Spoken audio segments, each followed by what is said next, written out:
Viewers welcome back on program. So viewers ਹੁਣ ਆਪਾਂ ਚੀਨ ਤੇ ਭਾਰਤ ਦੇ ਹਵਾਲੇ ਨਾਲ ਗੱਲਬਾਤ ਕਰਨ ਜਾ ਰਹੇ ਹਾਂ ਕਿ ਸਰਹੱਦੀ ਝਗੜੇ ਨੂੰ ਲੈ ਕੇ ਚੀਨ ਨਾਲ ਗੱਲਬਾਤ ਦੇ 15 ਦੌਰ ਪੂਰੇ ਹੋਣ ਦੇ ਬਾਵਜੂਦ ਚੀਨ ਨੇ ਭਾਰਤ ਦੇ ਹੱਥ ਪੱਲੇ ਕੁਝ ਨਹੀਂ ਪਾਇਆ। ਸੋ ਭਾਰਤ ਦਾ ਕਹਿਣਾ ਸੀ ਕਿ ਚੀਨ ਨਾਲ ਉਦੋਂ ਤੱਕ ਸਬੰਧ ਨਾਰਮਲ ਨਹੀਂ ਹੋਣਗੇ ਜਦੋਂ ਤੱਕ ਚੀਨ LAC ਲਾਈਨ ਤੋਂ ਪਿੱਛੇ ਨਹੀਂ ਹਟਦਾ। ਪਰ ਇਉਂ ਜਾਪਦਾ ਹੈ ਕਿ ਯੂਕਰੇਨ ਦਾ ਹਸ਼ਰ ਦੇਖਣ ਤੋਂ ਬਾਅਦ ਦਰਿਆ ਘਬਰਾਇਆ ਹੋਇਆ ਭਾਰਤ ਮੁੜ ਚੀਨ ਦੇ ਪੈਰੀ ਡਿੱਗ ਰਿਹਾ। ਸੋ ਇਸ ਬਾਰੇ ਆਪਾਂ ਗੱਲਬਾਤ ਕਰਨ ਜਾ ਰਹੇ ਹਾਂ। ਸੋ ਅਸੀਂ ਚਾਹਾਂਗੇ ਕਿ ਤੁਸੀਂ ਇਸੇ ਤਰ੍ਹਾਂ ਬਣੇ ਰਹਿਣਾ। ਦੇਖਣ ਸੁਣਨ ਲਈ ਲਿਖਣ ਲਈ ਤੁਹਾਡਾ ਸਭ ਦਾ ਬਹੁਤ ਬਹੁਤ ਧੰਨਵਾਦ ਜੀ। ਡਾਕਟਰ ਸਾਹਿਬ ਕੀ ਕਹਿਣਾ ਚਾਹੋਗੇ? ਦੇਖੋ ਵੈਸੇ ਤਾਂ ਜਦੋਂ ਅਸੀਂ ਆਪੇ ਫਾਥੜੀਏ ਤੈਨੂੰ ਕੌਣ ਛਡਾਏ ਇਹ ਕਹਿੰਦੇ ਤਾਂ ਫਿਰ ਇਹਦੇ ਨਾਲ ਜੇ ਅਸੀਂ ਗੁਰਬਾਣੀ ਦੀ ਤੁਕ ਕੋਟ ਕਰੀਏ ਕਿ ਸਲਾਮ ਜਵਾਬ ਦੋਵੇਂ ਕਰੇ ਮੁੱਢੋਂ ਕੁੱਥਾ ਜਾਏ। ਹੁਣ ਮੁੱਢ ਹੁੰਦਾ ਹੈ ਰੂਟ ਕਿ ਵੀ ਤੁਸੀਂ ਇੱਕੋ ਵੇਲੇ ਜਾਂ ਤਾਂ ਸਲਾਮ ਕਰੋ, ਕਿਸੇ ਦੀ ਅਧੀਨਗੀ ਕਬੂਲੋ, ਤੇ ਜਾਂ ਕਿਸੇ ਨੂੰ ਅਕਾਊਂਟੇਬਲ ਠਹਿਰਾਓ, ਜਵਾਬ ਤਲਬੀ ਕਰੋ। ਤੇ ਜੇ ਤੁਸੀਂ ਇੱਕੋ ਵੇਲੇ ਸਲਾਮ ਵੀ ਕਰਦੇ ਹੋ ਤੇ ਜਵਾਬ ਵੀ ਮੰਗਦੇ ਹੋ, ਇਹਦਾ ਮਤਲਬ ਹੈ ਕਿ ਤੁਸੀਂ ਆਪਣੇ ਖਾਸੇ ਨੂੰ ਹੀ ਉਜਾੜ ਰਹੇ ਹੋ, ਆਪਣੀ ਜੜ ਤੁਸੀਂ ਆਪ ਹੀ ਪੁੱਟ ਰਹੇ ਹੋ। ਹੁਣ ਭਾਰਤ ਜਿਸ ਨੂੰ ਜੇ ਤੁਸੀਂ ਇਹਨਾਂ ਦਾ ਹੀ ਲਫ਼ਜ਼ ਹੈ ਮਹੱਤਵਕਾਂਕਸ਼ਾ, ਅਸੀਂ ਕਹਿੰਦੇ ਹਾਂ ਕਿ ਭਾਈ ਇਹ ਜਾਣਦਿਆਂ ਹੋਇਆਂ ਵੀ ਕਿ ਭਾਈ ਸਾਡੇ ਪੱਲੇ ਕੁਛ ਨਹੀਂ ਹੈ, ਤੁਸੀਂ ਇੱਕ ਬੇਬੁਨਿਆਦ ਔਰ ਇਮੈਜਿਨਰੀ ਇੱਕ ਫੈਂਟੈਸੀ ਪ੍ਰਾਚੀਨ ਭਾਰਤ ਉਸ ਦੇ ਨਾਂ ਥੱਲੇ ਤੁਸੀਂ ਆਪਣੇ ਡ੍ਰੀਮ ਦੇ ਥੱਲੇ ਸੱਚਮੁੱਚ ਹੀ ਸਮਝਣ ਲੱਗ ਜਾਓ ਜਿਵੇਂ ਇਹਨਾਂ ਨੇ ਸੀ ਸ਼ਾਈਨਿੰਗ ਇੰਡੀਆ ਵਾਜਪਾਈ ਦੇ ਵੇਲੇ ਕਿ ਜੀ 2025 ਤੱਕ ਅਸੀਂ ਚੀਨ ਨੂੰ ਪਿੱਛੇ ਛੱਡ ਦਿਆਂਗੇ, 2050 ਤੱਕ ਅਸੀਂ ਅਮਰੀਕਾ ਨੂੰ ਪਿੱਛੇ ਛੱਡ ਦਿਆਂ। ਸ਼ਾਈਨਿੰਗ ਭਾਰਤ ਬਹੁਤ ਜਿਹੜਾ ਸ਼ਾਈਨ ਕਰ ਰਿਹਾ ਤੇ ਹਾਲਤ ਤੁਸੀਂ ਦੇਖ ਲਓ ਕਿ ਚੀਨ ਦੇ ਨਾਲ ਵਿਜ਼ਾ-ਵੀ ਭਾਰਤ ਦੀ ਕੀ ਪੋਜੀਸ਼ਨ ਹੈ। 15 ਟ੍ਰਿਲੀਅਨ ਡਾਲਰ ਦੀ ਉਹਨਾਂ ਦੀ ਇਕੋਨਮੀ ਹੈ, ਇਹ 3 ਟ੍ਰਿਲੀਅਨ ਤੇ ਸਿਕੜੇ ਹੋਏ ਨੇ।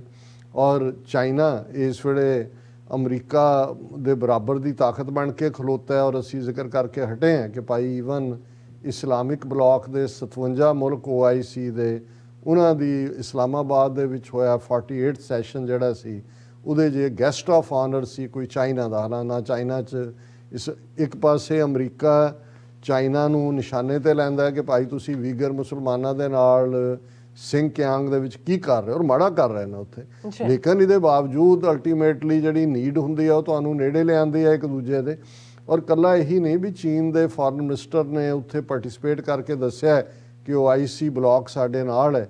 ਈਵਨ ਕਿਉਂਕਿ ਇਮਰਾਨ ਖਾਨ ਹੋਰਾਂ ਨੇ ਫਲਸਤੀਨ ਔਰ ਕਸ਼ਮੀਰ ਦਾ ਜ਼ਿਕਰ ਕੀਤਾ ਔਰ ਕਸ਼ਮੀਰ ਦੇ ਮੁੱਦੇ ਤੇ ਈਵਨ ਚਾਈਨੀਜ਼ ਫੋਰਨ ਮਿਨਿਸਟਰ ਨੇ ਵੀ ਕਿਹਾ ਕਿ ਜੋ ਪੋਜੀਸ਼ਨ ਤੁਹਾਡੀ ਹੈ ਉਹੀ ਸਾਡੀ ਹੈ ਕਿ ਭਾਈ UN ਰੈਜ਼ੋਲੂਸ਼ਨਸ ਦੇ ਮੁਤਾਬਕ UN ਸਿਕਿਉਰਿਟੀ ਕੌਂਸਲ ਦੇ ਇਹ ਰਿਜ਼ੋਲਵ ਹੋਏ। ਭਾਰਤ ਦੇ ਨਾਲ 15 ਰਾਊਂਡ ਜਿਹੜਾ ਬਾਰਡਰ ਡਿਸਪਿਊਟ ਦੇ ਨਾਂ ਥੱਲੇ ਉਹਨਾਂ ਦਾ 20 ਜੂਨ ਜਿਹੜਾ 2020 ਤੋਂ ਜੋ ਕਲੈਸ਼ ਗਲਵਾਨ ਵੈਲੀ 'ਚ ਹੋਇਆ, ਅੱਜ ਵੀ ਉਹ ਪੈਂਗੋਂਗ ਸੋ ਲੇਕ ਹੋਏ, ਡੈਪਸੋਂਗ ਹੋਏ ਔਰ ਦੂਸਰਾ ਉਹਨਾਂ ਦਾ ਬਾਰਡਰ 15 ਰਾਊਂਡ ਗੱਲਬਾਤ ਦੇ ਮੁਕੰਮਲ ਫੇਲ ਹੋਏ ਕਿਉਂਕਿ ਚੀਨ ਨੇ ਕੋਈ ਹੱਥ ਪੱਲੇ ਨਹੀਂ ਪਾਇਆ।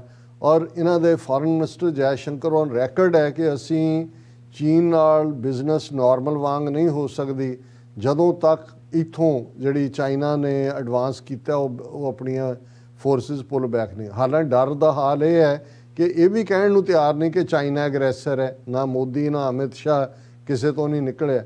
ਪਰ ਹੁਣ ਐਸਾ ਕੀ ਹੈ ਕਿ ਵੀ ਤੁਸੀਂ ਬਾਰ-ਬਾਰ ਥੁੱਕ ਕੇ ਚੱਟ ਰਹੇ ਹੋ। ਹੁਣ ਚਾਈਨੀਜ਼ ਫੋਰਨ ਮਿਨਿਸਟਰ ਉੱਥੋਂ ਨਿਕਲਿਆ ਇਸਲਾਮਾਬਾਦ ਤੋਂ ਔਰ ਇਸ ਗੱਲ ਦਾ ਇਮਕਾਨ ਤਾਂ ਸੀ ਪਿਛਲੇ ਹਫ਼ਤੇ ਕਿ ਜੀ ਚਾਈਨਾ ਨੇ 3 ਰੋਜ਼ਾ ਦੌਰੇ 'ਤੇ ਜਾਣਾ ਹੈ। ਚਾਈਨਾ ਦੇ ਫੋਰਨ ਮਿਨਿਸਟਰ ਨੇ ਉਹਨੇ ਨੇਪਾਲ ਜਾਣਾ ਹੈ, ਸ੍ਰੀਲੰਕਾ ਜਾਣਾ ਹੈ। ਪਰ ਇਸ ਗੱਲ ਦੀ ਪੋਸੀਬਿਲਿਟੀ ਹੈ ਨਹੀਂ ਹੈ। ਪਰ ਇਹ ਲੱਗਦਾ ਸੀ ਵੀ ਜੈ ਸ਼ੰਕਰ ਇੰਡੀਆ ਨੇ ਤਾਂ ਪੋਜੀਸ਼ਨ ਲਈ ਹੈ ਤੇ ਹੁਣ ਜਦੋਂ OIC ਦੀ ਕਾਨਫਰੰਸ 'ਚ ਕਸ਼ਮੀਰ ਦੇ ਮੁੱਦੇ 'ਤੇ ਭਾਰਤ ਨੂੰ ਭੰਨਿਆ ਉਹਨਾਂ ਨੇ ਕਿ ਭਾਈ ਕਸ਼ਮੀਰੀਆਂ ਨੂੰ ਹੱਕ ਦਿਓ। ਲੇਕਿਨ ਜਦੋਂ ਤੁਸੀਂ ਇਹ ਖਬਰ ਦੇਖਦੇ ਹੋ ਕਿ ਭਾਈ Chinese foreign minister Wang Yi to visit India on Thursday as US presses India to sever defence oil ties with Russia. ਹੁਣ ਇਹ ਹੈ ਕੁੜਕੀ 'ਚ ਆਪੇ ਫਾਥੜੀਏ ਵਾਲੀ ਗੱਲ ਕਿ ਅਮਰੀਕਾ ਕਹਿ ਰਿਹਾ ਵੀ ਰੂਸ ਨਾਲੋਂ ਸੰਬੰਧ ਤੋੜੋ। ਚੀਨ ਕੁੱਟ ਵੀ ਰਿਹਾ, ਬਾਰਡਰ 'ਤੇ ਕੁੱਟਿਆ ਉਹਨੇ ਕਸ਼ਮੀਰ ਦੇ ਮੁੱਦੇ 'ਤੇ ਵੀ। ਔਰ ਚੀਨ ਨੇ ਇਹ ਵੀ ਦੱਸ ਦਿੱਤਾ ਕਿ ਭਾਈ ਇਹ 57 ਜਿਹੜੇ ਇਸਲਾਮਿਕ ਮੁਲਕ ਨੇ ਇਹਨਾਂ ਦਾ ਬਲਾਕ ਹੈ, ਇਹ ਸਾਡੇ ਨਾਲ ਹੈ। ਪਰ ਐਸਾ ਹੁਣ ਭਾਰਤ ਦੀ ਕਿਹੜੀ ਮਜਬੂਰੀ ਹੈ ਕਿ ਉਹ ਰਸ਼ੀਅਨ ਫੋਰਨ ਮਿਨਿਸਟਰ ਨੂੰ ਹੋਸਟ ਕਰਨ ਨੂੰ ਤਿਆਰ ਨੇ।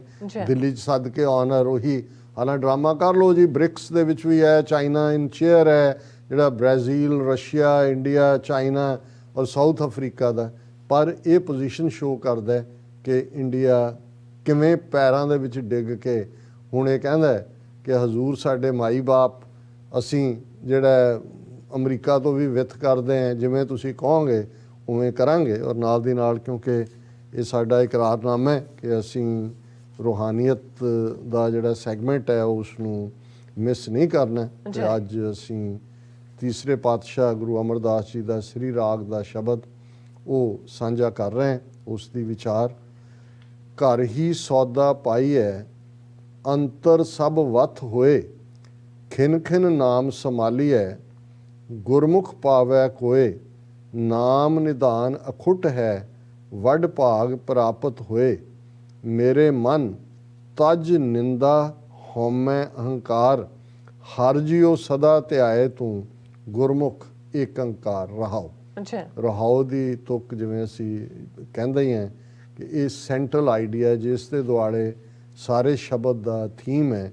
ਔਰ ਇਹ ਆਪਣੇ ਆਪ ਨੂੰ ਐਡਰੈਸ ਕਰਦੇ ਆ। ਗੁਰੂ ਅਮਰਦਾਸ ਜੀ ਸਾਨੂੰ ਯਾਦ ਦਹਾਨੀ ਕਰਵਾਉਂਦੇ ਨੇ ਕਿ ਜੇ ਰੱਬ ਦੀ ਕੁਰਬਤ ਲੈਣੀ ਹੈ, ਉਸ ਰਸਤੇ 'ਤੇ ਤੁਰਨਾ ਹੈ, ਰੱਬੁਲ ਜਿਹੜਾ ਆਲਮੀਨ ਹੈ ਉਸ ਦਾ ਪਿਆਰ ਲੈਣਾ ਹੈ, ਤੇ ਮੇਰੇ ਮਨ ਤਜ ਨਿੰਦਾ, ਨਿੰਦਾ ਸਿਲੰਡਰ ਨੂੰ ਕਹਿੰਦੇ ਨੇ। ਇੱਕ ਹੈਲਥੀ ਕ੍ਰਿਟਿਸਿਜ਼ਮ ਹੁੰਦਾ ਹੈ ਜਿਹਦੇ 'ਚ ਤੁਸੀਂ ਸਮਝਦੇ ਹੋ ਕਿ ਇੱਕ ਇਹ ਹੈ ਕਿ ਕਿਸੇ ਬਾਰੇ ਉਹ ਕਹਿਣਾ ਜੋ ਨਹੀਂ ਹੈ ਉਹਨੂੰ ਨਿੰਦਿਆ ਕਹਿੰਦੇ ਨੇ। ਔਰ ਜਿਹੜਾ ਸਾਡੀ ਆਮ ਆਦਤ ਹੈ, ਸਾਡੀ ਪੰਜਾਬੀ ਤਹਿਜ਼ੀਬ ਤਾਂ ਚਾਰ ਬੰਦੇ ਬੈਠੇ ਹੋਣ, ਇੱਕ ਉੱਠ ਕੇ ਚਲਾ ਜਾਏ, ਤਿੰਨ ਜਿਹੜੇ ਨੇ ਉਹਦੀਆਂ ਗੱਲਾਂ ਕਰ ਰਹੇ ਹੋਣਗੇ, ਉਹ ਤਿੰਨਾਂ 'ਚੋਂ ਇੱਕ ਉੱਠ ਜਾਏ, ਦੋ ਉਹਦੀ ਕਰ, ਜਦੋਂ ਇਕੱਲਾ ਨਹੀਂ ਰਹਿ ਜਾਂਦਾ। ਸੋ ਇਹ ਸਾਨੂੰ ਪਤਾ ਨਹੀਂ, ਇਹ ਮੂੰਹ ਦਾ ਸਵਾਦ ਹੈ, ਇਹ ਘਟੀਆਪਨ ਹੈ ਕਿ ਤੁਸੀਂ ਕਿਸੇ ਦੀ ਪ੍ਰੈਜ਼ੈਂਸ ਜਿਹੜੀ ਗੱਲ ਕਿਸੇ ਨੂੰ ਕਹਿਣ ਦੀ ਹਿੰਮਤ ਨਹੀਂ ਰੱਖਦੇ, ਪਿੱਠ ਫੇਰਦੇ ਆ ਤੁਸੀਂ ਉਹ ਗੱਲਾਂ ਕਰਦੇ ਹੋ। ਸੋ ਗੁਰੂ ਸਾਹਿਬ ਨੇ ਸਭ ਤੋਂ ਉਹਨਾਂ ਨੇ ਕਿਹਾ ਕਿ ਜੇ ਇਸ ਰਸਤੇ ਤੁਰਨਾ ਹੈ, ਮੇਰੇ ਮਨ ਤਜ ਨਿੰਦਾ ਹਉਮੈ, ਈਗੋ, ਹੰਕਾਰ ਵੀ ਹਉਮੈ ਦਾ ਹੀ ਪੁੱਤਰ ਹੈ, ਕਿਉਂਕਿ ਉਹ ਹੀ ਝੂਠਾ। ਤੁਸੀਂ ਆਪਣੇ ਆਪ ਨੂੰ ਬਹੁਤ ਸਮਝਦੇ ਹੋ ਔਰ ਇਹ ਭੁੱਲ ਜਾਂਦਾ ਹੈ ਕਿ ਫਰੀਦਾ ਜਿਸ ਆਸਨ ਹਮ ਬੈਠੇ ਕੀਤੇ ਬੈਸ ਗਏ, ਜਿੱਥੇ ਮੈਂ ਬੈਠਾ ਕਿੰਨੇ ਆਏ, ਲੱਖਾਂਪਤੀ, ਕਰੋੜਾਂਪਤੀ, ਅਰਬਾਂਪਤੀ ਆਏ ਚਲੇ ਗਏ, ਹੰਕਾਰ ਕਿਹੜੀ ਗੱਲ ਦਾ? ਇਸ ਦੇਹ ਦਾ ਕੀ ਪ੍ਰਵਾਸ ਹੈ?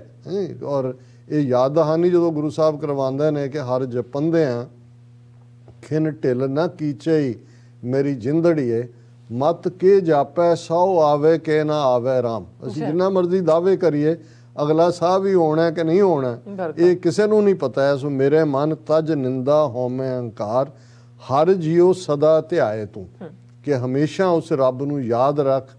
ਉਹ ਰੱਬ ਗੁਰਮੁਖ ਇੱਕ ਹੈ, ਗੁਰਮੁਖ ਬਣ, ਇਹਨਾਂ ਨੂੰ ਛੱਡ ਹਉਮੈ, ਨਿੰਦਿਆ ਔਰ ਹੰਕਾਰ ਨੂੰ, ਔਰ ਇੱਕ ਓਂਕਾਰ, ਇੱਕ ਵਾਹਿਗੁਰੂ ਜਿਹੜਾ ਹਰ ਇੱਕ ਦੇ ਵਿੱਚ ਵਿਆਪਕ ਹੈ, ਜਿਹੜਾ ਰੱਬੁਲ ਆਲਮੀਨ ਹੈ, ਉਸ ਨੂੰ ਯਾਦ ਕਰ। ਔਰ ਇਹਦੇ ਲਈ ਕਿਤੇ ਬਾਹਰ ਟੱਕਰਾਂ ਮਾਰਨ ਦੀ ਲੋੜ ਨਹੀਂ ਹੈ। ਜਿਹੜੇ ਕੋਈ ਬਾਬਿਆਂ ਦੇ ਮਗਰ ਲੱਗਾ ਹੈ, ਕੋਈ ਦੂਜਾ ਬੜੇ ਬੜੇ ਯੋਗੀਆਂ ਦੇ ਮਗਰ, ਇੱਥੇ ਜਿਹੜੇ ਨੇ ਉਹ ਲੱਖ ਲੱਖ ਫੀਸ ਦੇ ਕੇ ਚਿੰਤਨ, ਇਹ ਦੀਪਕ ਚੋਪੜਾ, ਇਹ ਸਤਿਗੁਰੂ ਵਾਸਦੇਵ ਫਲਾਣਾ, ਉਹਨਾਂ ਦੀਆਂ ਫੀਸਾਂ ਦੇਖੋ। ਉਹ ਕਹਿੰਦੇ ਨੇ ਵੀ ਇਹ ਮਾਇਆ ਸਭ ਦੁੱਖਾਂ ਦਾ ਕਾਰਨ, ਸਾਨੂੰ ਦੇ ਦਿਓ, ਤੁਸੀਂ ਜਾਓ ਛੱਡ ਕੇ ਖੁਸ਼ ਹੋ। ਸੋ ਮਤਲਬ ਉੱਥੇ ਪਹੁੰਚੇ ਹੁੰਦੇ ਨੇ। ਹੁਣ ਇਹ ਕਿਤੇ ਨਹੀਂ ਹੈ। ਗੁਰੂ ਸਾਹਿਬ ਯਾਦ ਦਹਾਨੀ, ਘਰ ਹੀ ਸੌਦਾ ਪਾਈਏ ਅੰਦਰ ਸਭ ਵਤ ਹੋਏ। ਕਿੱਥੇ ਬਾਹਰ ਲੱਭਦੇ ਫਿਰਦੇ ਹੋ? ਕਿਹਦੇ ਕੋਲੋਂ ਜਾ ਕੇ ਤੁਸੀਂ ਰੂਹਾਨੀਅਤ ਔਰ ਪੀਸ ਮੰਗਦੇ ਹੋ? ਤੁਹਾਡੇ ਅੰਦਰ ਹੈ। ਆਪਣੇ ਆਪ ਨਾਲ ਇਮਾਨਦਾਰ ਹੋ ਜਾਓ। ਆਪਣੇ ਅੰਦਰ ਆਪਣੇ ਸ਼ੀਸ਼ੇ ਦੇ ਵਿੱਚ ਰੋਜ਼ ਝਾਕ ਕੇ ਦੇਖੋ ਕਿ ਤੁਸੀਂ ਕੀ ਹੋ। ਘਰ ਹੀ ਸੌਦਾ ਪਾਈ ਹੈ ਅੰਤਰ ਸਭ ਵਤ ਹੋਏ, ਖਿਨ ਖਿਨ ਨਾਮ ਸੰਭਾਲੀਐ ਗੁਰਮੁਖ ਪਾਵੈ ਕੋਏ। ਔਰ ਇਹ ਤੁਹਾਨੂੰ ਸਮਝ ਆਏਗੀ ਕਿ ਹਰ ਸੈਕਿੰਡ, ਇਹ ਜ਼ਰੂਰੀ ਨਹੀਂ ਹੈ ਕਿ ਵੀ ਤੁਸੀਂ ਜਿਹੜਾ ਉਹ ਡਰਾਮਾ ਕਰਨਾ ਹੈ ਕਿ ਹੱਥ 'ਚ ਮਾਲਾ ਫੜੀ ਹੋਈ ਹੈ, ਮਣਕੇ ਚੱਲ ਰਹੇ ਨੇ। ਉਹਦੇ 'ਤੇ ਉਹਨਾਂ ਦਾ ਕਬੀਰ ਸਾਹਿਬ ਦਾ ਕਬੀਰ ਬੀਚਕ ਗ੍ਰੰਥ ਦੇ ਵਿੱਚ ਹੈ ਕਿ ਭਾਈ ਮਾਲਾ ਫੇਰਤ ਜੁਗ ਭਇਆ, ਫਿਰਾ ਨਾ ਮਨ ਕਾ ਫੇਰ, ਕਰ ਕਾ ਮਨ ਕਾ ਡਾਰ ਕੇ ਮਨ ਕਾ ਫੇਰ। ਮਨ ਕਾ ਫਿਰ ਰਿਹਾ, ਮਨ ਕਿਤੇ ਘੁੰਮ ਰਿਹਾ, ਨਿੰਦਿਆ ਵੀ ਹੋ ਰਹੀ ਹੈ, ਹੋਰ ਵੀ ਹੋ ਰਿਹਾ, ਤੁਸੀਂ ਵਾਹਿਗੁਰੂ ਵਾਹਿਗੁਰੂ ਕਰੀ ਜਾਓ, ਰਾਮ ਰਾਮ ਕਰੀ ਜਾਓ, ਅੱਲਾ ਅੱਲਾ। ਇਹ ਨਹੀਂ ਹੈ। ਉਹਨਾਂ ਨੇ ਕਿਹਾ ਵੀ ਇਹ ਘਰ ਦੇ ਅੰਦਰ ਹੈ, ਉਹਨੂੰ ਯਾਦ ਕਰੋ। ਨਾਮ ਨਿਧਾਨ ਅਖੁੱਟ ਹੈ ਵੱਡ ਭਾਗ ਪ੍ਰਾਪਤ ਹੋਏ। ਹਾਂ, ਇਹ ਜਿਹੜਾ ਨਾਮ ਦਾ ਖਜ਼ਾਨਾ ਹੈ, ਜਿਹਨੂੰ ਇਹ ਦੌਲਤ ਮਿਲ ਜਾਂਦੀ ਹੈ, ਇਹ ਫਿਰ ਕਦੇ ਮੁੱਕਦੀ ਨਹੀਂ। ਅਖੁੱਟ ਦਾ ਹੁੰਦਾ ਹੈ ਕਿ ਅਤੁੱਟ, ਕਿ ਉਸ ਦੇ ਭੰਡਾਰ ਨੇ, ਇਹ ਮਿਲਦੇ ਰੱਬ ਦੀ ਰਹਿਮਤ ਦੇ ਨਾਲ, ਵੱਡੇ ਭਾਗਾਂ ਦੇ ਨਾਲ ਹਾਸਲ ਹੁੰਦਾ ਹੈ। ਗੁਰਮੁਖਾਂ ਕੇ ਮੁਖ ਉਜਲੇ, ਗੁਰ ਸ਼ਬਦੀ ਵਿਚਾਰ ਹਲਤ ਪਲਤ ਸੁਖ ਪਾਇਂਦੇ ਜਪ ਜਪ ਹਿਰਦੈ ਮੁਰਾਰ ਘਰ ਹੀ ਵਿੱਚ ਮਹਿਲ ਪਾਇਆ ਗੁਰ ਸ਼ਬਦੀ ਵਿਚਾਰ। ਕਿ ਜਿਹੜੇ ਇਸ ਰੱਬ ਦੇ ਰਸਤੇ ਤੇ ਤੁਰਦੇ ਨੇ ਉਹ ਗੁਰਮੁਖ ਹੋ ਜਾਂਦੇ ਨੇ। ਗੁਰੂ ਵੱਲ ਮੂੰਹ ਹੋਣਾ, ਰੱਬ ਵੱਲ ਤੁਹਾਡਾ ਮੂੰਹ ਹੈ, ਤੁਸੀਂ ਉਸ ਜੀਵਨ ਜੀ ਰਹੇ ਹੋ। ਔਰ ਜਿਹੜਾ ਬੰਦਾ ਕਿਸੇ ਤੋਂ ਡਰਦਾ ਨਹੀਂ ਹੈ ਉਹ ਉਹੀ ਹੁੰਦਾ ਹੈ ਕਿਉਂਕਿ ਜਿਹੜਾ ਕਿਸੇ ਪਾਪ 'ਚ ਨਹੀਂ ਹੁੰਦਾ। ਸੋ ਡਰੇ ਜੇ ਪਾਪ ਕਮਾਵਦਾ ਧਰਮੀ ਵਿਗਸੇਤ। ਜਿਹੜਾ ਪਾਪ ਕਰਨ ਵਾਲਾ ਉਹਦੇ 'ਚ ਡਰ ਹੁੰਦਾ, ਜਿਹੜਾ ਧਰਮ ਦੇ ਉੱਤੇ ਸੱਚ ਦੇ ਉੱਤੇ ਖੜਾ ਉਹਦੇ 'ਚ ਵਿਕਾਸ ਹੁੰਦਾ, ਖੇੜਾ ਹੁੰਦਾ। ਇਸ ਲਈ ਉਹਦਾ ਮੁੱਖ ਉਜਲ ਹੁੰਦਾ, ਜਿਹਨੂੰ ਸੁਰਖ ਰੂਹ ਕਹਿੰਦੇ ਨੇ। ਰੂਹ ਮੂੰਹ ਨੂੰ ਕਹਿੰਦੇ ਨੇ ਸੁਰਖ ਲਾਲ, ਕਿ ਭਾਈ ਮੁੱਖ ਉਜਲੇ ਨੇ। ਗੁਰਮੁਖਾਂ ਕੇ ਮੁੱਖ ਉਜਲੇ ਗੁਰ ਸ਼ਬਦੀ ਵਿਚਾਰ। ਉਹ ਰੱਬ ਦੀ ਉਸ ਸ਼ਬਦ ਨਾਲ ਬਾਣੀ ਨਾਲ ਜੁੜੇ ਹੁੰਦੇ ਨੇ। ਹਾਲਤ ਪਲਤ ਸੁਖ ਪਾਇਂਦੇ, ਇੱਥੇ ਵੀ ਉੱਥੇ ਵੀ ਦੋਨਾਂ ਦੁਨੀਆ ਦੇ ਵਿੱਚ ਉਹ ਸੁੱਖ ਦੇ ਵਿੱਚ ਰਹਿੰਦੇ ਨੇ।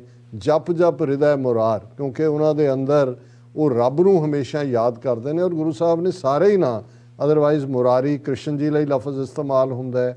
ਉਹ ਸਾਰਿਆਂ ਨੂੰ ਹੀ ਰੱਬ ਦੇ ਸੂਚਕ ਬਣਾ ਕੇ ਕਿਹਾ ਕਿ ਆਪਣੇ ਅੰਦਰ ਉਸ ਰੱਬ ਨੂੰ ਯਾਦ ਕਰੋ। ਘਰ ਹੀ ਵਿੱਚ ਮਹਿਲ ਪਾਇਆ ਗੁਰ ਸ਼ਬਦੀ ਵਿਚਾਰ। ਕਿ ਜੇ ਤੁਸੀਂ ਗੁਰੂ ਦੇ ਸ਼ਬਦ ਦੇ ਉੱਤੇ ਆਮੰਨਾ ਕਰਕੇ ਜਿਹੜਾ ਇਸ ਪਾਸੇ ਤੁਰੋਗੇ ਤੇ ਉਹ ਰੱਬ ਕਿਤੇ ਬਾਹਰ ਨਹੀਂ ਹੈ। ਹਾਂਜੀ, ਬਾਹਰ ਢੂੰਡੇ ਸੋ ਉਹ ਗਵਾਚਿਆ ਹੋਇਆ ਬੰਦਾ ਹੈ ਕਿ ਸਭ ਕੁਛ ਘਰ ਮੈਂ ਬਾਹਰ ਨਾ ਹੀ, ਬਾਹਰ ਢੂੰਡੇ ਸੋ ਦੂਰ ਪਰਾਹੀ। ਸ਼ਾਇਦ ਤੁਕ ਹੈ, ਮੈਨੂੰ ਐਗਜ਼ੈਕਟ ਯਾਦ ਨਹੀਂ ਹੈ। ਅਖੀਰ 'ਚ ਗੁਰੂ ਸਾਹਿਬ ਨੇ ਫਰਮਾਇਆ, ਸਤਿਗੁਰ ਤੇ ਜੋ ਮੂੰਹ ਫੇਰੇ ਮੱਥੇ ਤਿੰਨ ਕਾਲੇ, ਆਂਦਨ ਦੁੱਖ ਕਮਾਵਦੇ ਨਿਤ ਜੋਹੇ ਜਮ ਜਾਲੇ। ਸੁਪਨੇ ਸੁਖ ਨਾ ਦੇਖਣੀ ਬਹੁਤ ਚਿੰਤਾ ਪਰ ਜਾਲੇ। ਨਾ ਸਭਨਾ ਕਾ ਦਾਤਾ ਏਕ ਹੈ ਆਪੇ ਬਖਸ਼ ਕਰੇ। ਕਹਿਣਾ ਕਛੂ ਨਾ ਜਾਵੇ ਜਿਸ ਭਾਵੈ ਤਿਸ ਦੇ। ਨਾਨਕ ਗੁਰਮੁਖ ਪਾਈਐ ਆਪੇ ਜਾਣੈ ਸੋਏ। ਕਿ ਇੱਕ ਪਾਸੇ ਗੁਰਮੁਖ ਦਾ ਜ਼ਿਕਰ ਹੈ ਜਿਸ ਦਾ ਮੁੱਖ ਉਜਲ ਹੈ।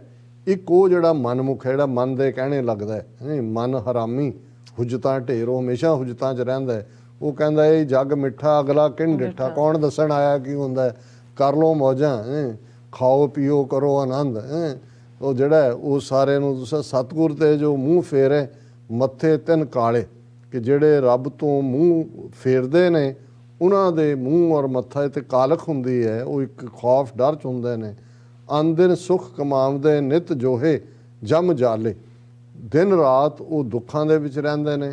ਉਹਨਾਂ ਨੂੰ ਮੌਤ ਦਾ ਡਰ, ਜਦੋਂ ਜਮ ਦੀ ਗੱਲ ਹੁੰਦੀ ਹੈ, ਐਂਜਲ ਆਫ ਡੈਥ, ਉਸ ਡਰ ਦੇ ਵਿੱਚ ਜਿਉਂਦੇ ਨੇ। ਸੁਪਨੇ ਸੁੱਖ ਨਾ ਦੇਖਣੀ ਬਹੁਤ ਚਿੰਤਾ ਪਰ ਜਾਲੇ। ਉਹ ਫਿਕਰ 'ਚ ਰਹਿੰਦੇ ਨੇ, ਸੁਪਨੇ 'ਚ ਵੀ ਉਹਨਾਂ ਨੂੰ ਸੁੱਖ ਨਸੀਬ ਨਹੀਂ ਹੁੰਦਾ। ਸਭਨਾ ਕਾ ਦਾਤਾ ਏਕ ਹੈ ਆਪੇ ਬਖਸ਼ ਕਰੇ। ਕਿ ਉਹ ਨਿਰੰਕਾਰ ਸਭ ਦਾ ਦਾਤਾ ਹੈ, ਸਭ ਨੂੰ ਦੇਵਨਹਾਰ ਹੈ। ਕਹਿਣਾ ਕਛੂ ਨਾ ਜਾਵੇ ਜਿਸ ਭਾਵੈ ਤਿਸ ਦੇ। ਕਿ ਉਹ ਜਿਹਨੂੰ ਚਾਹੁੰਦਾ ਇਹ ਦਾਤ ਬਖਸ਼ਿਸ਼ ਕਰਦਾ। ਉਸ ਨੂੰ ਕੋਈ ਵੀ ਜਿਹੜਾ ਹੈ ਉਹ ਆਪ ਹੀ ਉਹ ਤੁਹਾਨੂੰ ਬਲੈਸਿੰਗਸ ਦੇ ਨਾਲ ਜਿਹੜਾ ਨਵਾਜਦਾ। ਨਾਨਕ ਗੁਰਮੁਖ ਪਾਈ ਹੈ ਆਪੇ ਜਾਣੈ ਸੋਏ। ਤੀਸਰੇ ਨਾਨਕ ਗੁਰੂ ਅਮਰਦਾਸ ਸਾਹਿਬ ਫਰਮਾਉਂਦੇ ਨੇ ਕਿ ਸਿਰਫ ਇਸ ਦੀ ਸਮਝ ਔਰ ਇਸ ਦੀ ਪ੍ਰਾਪਤੀ ਗੁਰਮੁਖ ਨੂੰ ਹੈ, ਜਿਹੜਾ ਇਸ ਰਸਤੇ 'ਤੇ ਤੁਰਿਆ ਹੋਇਆ। ਔਰ ਵਾਹਿਗੁਰੂ ਆਪ ਹੀ ਆਪਣੇ ਆਪ ਨੂੰ ਜਾਣਦਾ ਹੈ, ਸਮਝਦਾ ਹੈ ਕਿ ਉਹਨੇ ਕਿਸ ਨੂੰ ਵਡਿਆਈ ਦੇਣੀ ਹੈ। ਕਰਤੇ ਹੱਥ ਵਡਿਆਈਆਂ ਜਿਸ ਭਾਵੈ ਤਿਸ ਦੇ। ਜੀ ਰਾਜ ਸਾਹਿਬ, ਤੁਹਾਡਾ ਬਹੁਤ ਬਹੁਤ ਸ਼ੁਕਰੀਆ। ਤੁਸੀਂ ਅਧਿਆਇ ਸ਼ੁਰੂ ਤੇ ਅੱਜ ਦਾ ਵਿਚਾਰ ਸਾਡੇ ਦਰਸ਼ਕਾਂ ਨਾਲ ਸਾਂਝਾ ਕੀਤਾ। ਸੋ ਇਸ ਨਾਲ ਆਪਣੇ ਵਿਊਅਰਸ ਕੋਲ ਲੈਣੇ ਇਜਾਜ਼ਤ। ਵਿਊਅਰਸ, ਸਾਡੇ ਪ੍ਰੋਗਰਾਮ ਦਾ ਸਮਾਂ ਇੱਥੇ ਸਮਾਪਤ ਹੁੰਦਾ ਹੈ। ਤੁਸੀਂ ਆਪਣੀ ਰਾਏ ਤੇ ਸੁਝਾਅ ਸਾਨੂੰ ਭੇਜਣਾ ਭੁੱਲਣਾ। ਸਾਡੇ ਇਸ ਪਤੇ ਤੇ SOS@TV84.tv ਤੇ ਅਸੀਂ ਆਪਣਾ ਪ੍ਰੋਗਰਾਮ ਲੈ ਕੇ ਫਿਰ ਦੁਬਾਰਾ ਤੁਹਾਡੇ ਰੂਬਰੂ ਹੋਵਾਂਗੇ। ਤਦ ਤੱਕ ਲਈ ਮੈਨੂੰ ਤੇ ਆਪਣਾ ਸੁਣਾ ਗਿਆ ਦੋ। ਦੇਖਦੇ ਰਹੋ TV84। ਬੁਲਾ ਦਿਓ ਫਤਿਹ। ਵਾਹਿਗੁਰੂ ਜੀ ਕਾ ਖਾਲਸਾ, ਵਾਹਿਗੁਰੂ ਜੀ ਕੀ ਫਤਿਹ। ਰੱਬ ਰਾਖਾ।